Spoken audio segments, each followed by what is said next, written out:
Every time you light in my face, I do wanna say it's you, my babe. I won't be too late. Sometime later. Ayun na, palis na kami. Palis na kami sa St. Therese. Yan sila, no? Ay! Pupunta kami sa tower sa Baker. Uy, mag-realization kaya tayo. Oh, mag-realization. Unahin natin realization ka ako. Yan. Para makauwi na ako. Mga malaki pa kasi ako like Kasama ako. Ang dami na natin. Saan tayo? Sa Baker tayo, di ba, next? Dito. Doon. Dito. Kuya na yung anong ganja. Lalakarin namin yan. Yeah. Vince, pag-uli ka. Dahil ako makukulam. Meron nga buto na kanina. Buto na baby. Buto na baby. Para yan, pre.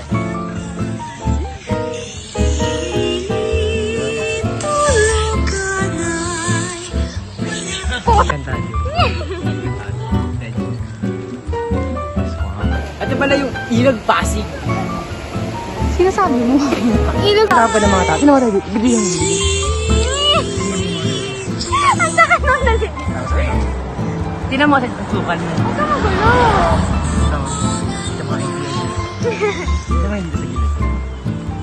Ang likot mo naman. Hindi, okay lang yan. Ay, gago.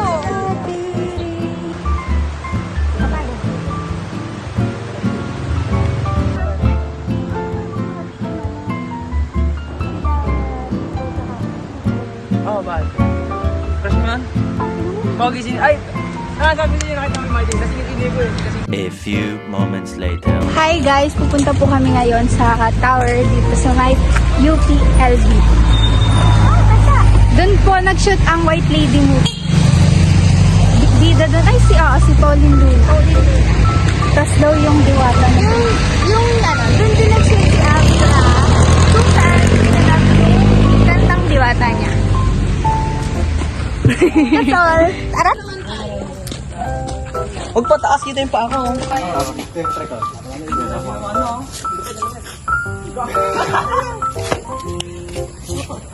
Ano ba? Ito tiles. Oh.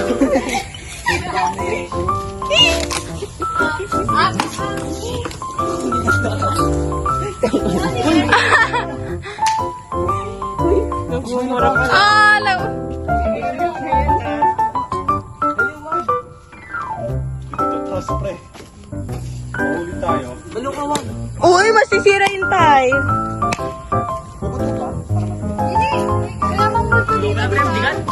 Meron. Ay, madama ba? Yan na, Eugene. Okay, madama. Lagi mo sa cellphone ko dyan. Kaya, yung iba natin.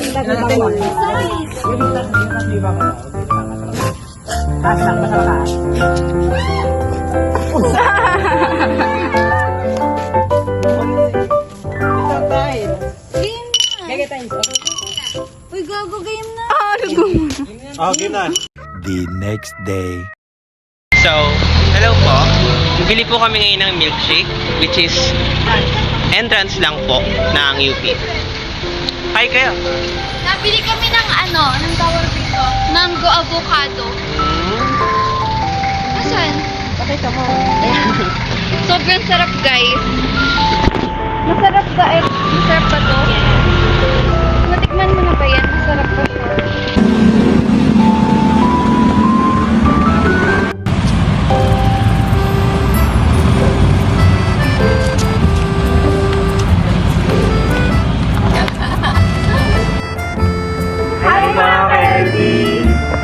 What's up mga ka-LB?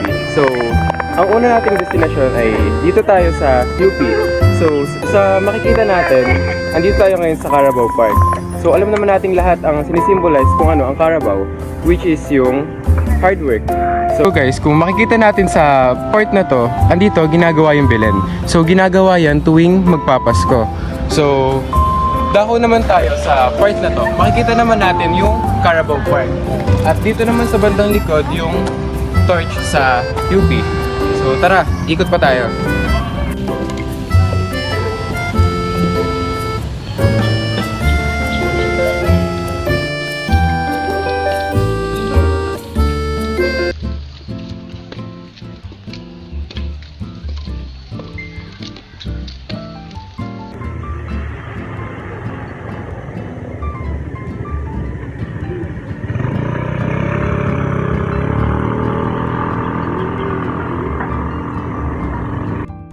So ngayon, nag-walk trip kami papunta sa hindi pa namin masyado alam pero aalamin namin. Niniw. Yan, nandito kami sa... Hindi ko alam tawag dito eh. Walang pangalan eh. Pero para siyang landmark. Yan, parang picture spot or something. Yan. Pero alam ko, may history talaga to. Yan, so quick view lang. Yan, so sa part na yon, may duyan, daan duyan. Maraming mga estudyante na natambay dito or na ano lang, yun lang. Ano?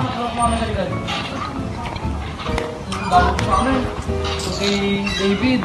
Sila. Wala ko kasi David dito. Kaya mo lang. Mabay na ba?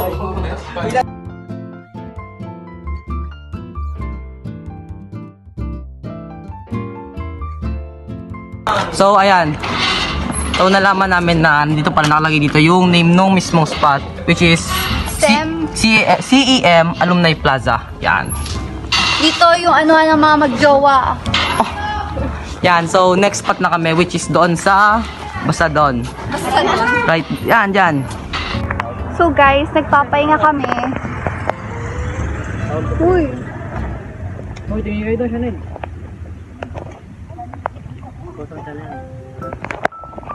Hi guys! So, papunta na kami ngayon sa statue.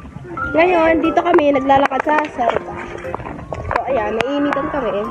Uy, mga pagod na. Pero, go pa rin sa trip. Let's go! Malapit na kami sa statue. Andito na. So, ayun na yun siya, oh. So, tara, pakita namin sa iyo yung statue.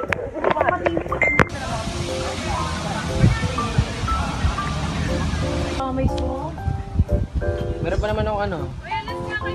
So, andito na kami sa the famous Statue of Oblation dito sa UPLB.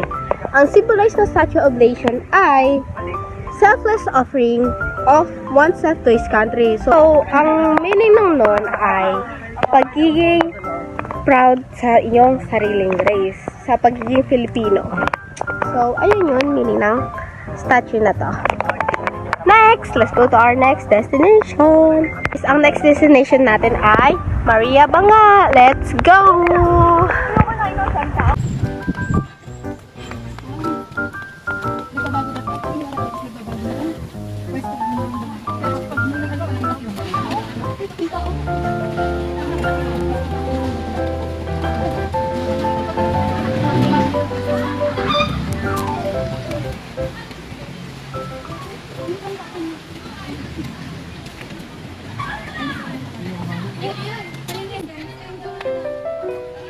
O, di ba pinagagawa niyo yung paste na to kanina? Ano yan?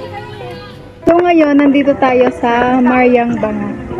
Malapit sa Palma Bridge. So, paniniwala nila is once na nasaksihan mo yung pag-iiba niya ng pwesto is magkakaroon ka ng bad luck. So, ang sumisimulize na itong Mariang Banga is woman empowerment and or woman strength. So, nakikita nyo po is maraming tao ngayon dahil spot siya ng maganda siyang spot para pagpapusan or tambayan.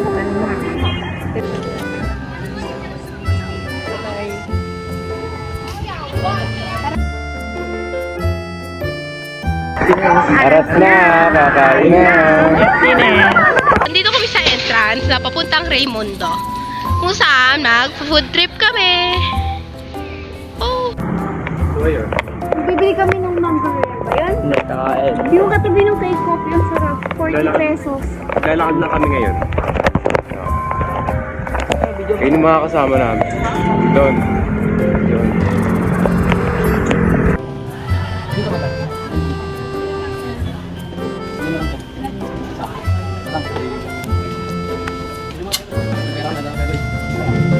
Some time later. So, andito tayo ngayon sa bahay ni Pasiano Rizal. Siya ay yung nakababatang kapatid ni Jose Rizal.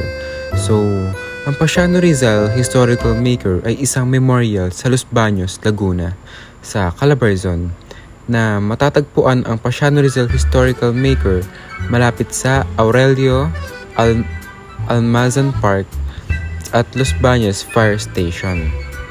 Sa kalapit na bayan ng Los Baños, ang pinakamamahal na Rizal dito ay si Pasiano. Ngunit hindi tulad ng kanyang nakababatang kapatid na si Jose, na ang imahe ay nananatili sa bato sa plaza na halos lahat ng bayan sa Pilipinas. Kakaunti ang nalalaman tungkol kay Pasiano Rizal hanggang ngayon. Mas kilala siya bilang The Another Rizal, ang kapatid ng pambansang bayani. Si Pasiano Rizal ay lubos na nasangkot sa panahon ng Espanyol at gayon din noong digmaang Philippine-American. Sinuportahan niya ang reformang panlipunan ng kilusang propaganda noong panahon ng pananakop ng Espanyol sa Calamba at naging leader din ng Brigadier General sa ilalim ni General Emilio Aguinaldo. Siya ang huling sumuko sa puwersang Amerikano sa Calamba, pangunahin dahil sa kanyang karamdamang noong panahong iyon. Mula sa Calamba, nanirahan siya sa Los Baños at nagtayo ng isang bungalow house. Dahil ang orihinal na bahay ay sa Calamba, ang bungalow ng Los Baños ay nakatayo bilang isang pagpupugay sa magiting na pagsisikap ng mga hindi gaanong kilala na ito. Ang bahay ay ginawang garrison noong panahon ng pananakop ng mga Hapon, kaya marami ang mga personal na gamit ni Pasiano ang nawala na, habang ang 90% ng bahay naman ay orihinal. Ang mga nilalaman nito ay nakuha kamakailan lamang. So tara, samahan niyo akong pasukin at tignan pa natin kung ano ba ang mga nasa loob ng bahay ni Pasiano Rizal. So sa puntong ito, ang una nating makikita ay itong litratong ito. So medyo marami sila, no? So sa litratong ito ay pinapakita ang pamilyang Pasiano kung saan narito si Lita, Toyang, Virgie, Lola Flo, Lola Millie, Maricel, Ronnie, Bensong, Victor, Elisa, Vicente, Mila, Shelo, Nitnit, Meching, Marlene, Baby, Esther, Marisa, Rote at Marife. So sila ang mga nakapaloob sa litratong ito kung saan sila ay ang pamilya ni Pasiano Rizal.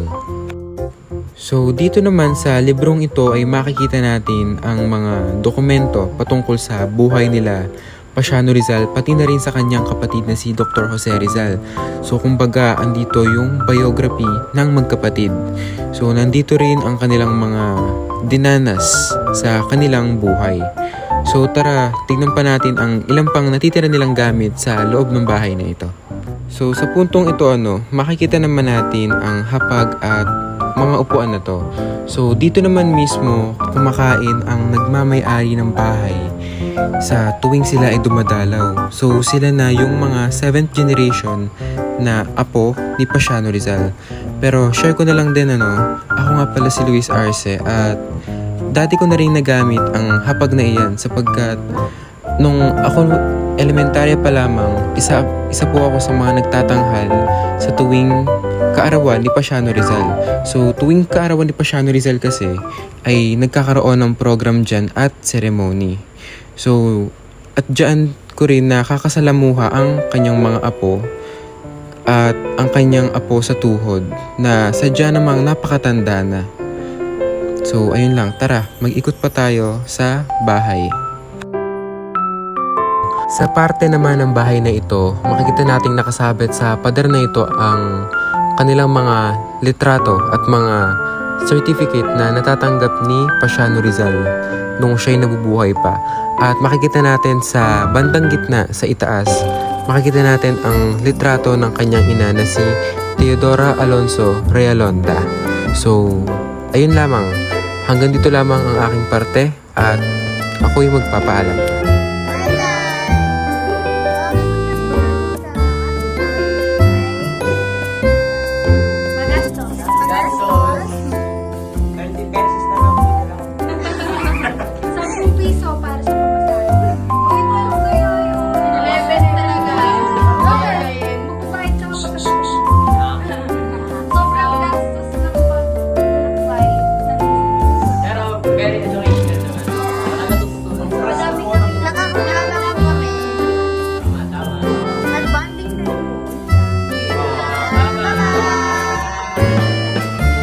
na-realize ko po sa aming lakbay sa mission. Magastos po pala to. Tsaka madami pa akong nalaman or natuklasan na mga lugar dito sa Las Baños. At saka kagaya po ng mga landmarks sa UPLB na may mga sinisimbolo din pala to. And yun, hindi din naman natin maitatanggi na isa talaga ang UPLB na magandang tambayan or pwede kang mag-unwind. Yun lang. Ang na-realize ko po sa ginawa namin lakbay sa Naysay Vlog is hindi mo po kailangan ng malaking pera para makapag-enjoy. At saka po, doon ko lang din nalaman na bawat statwa sa UP is may mga meaning.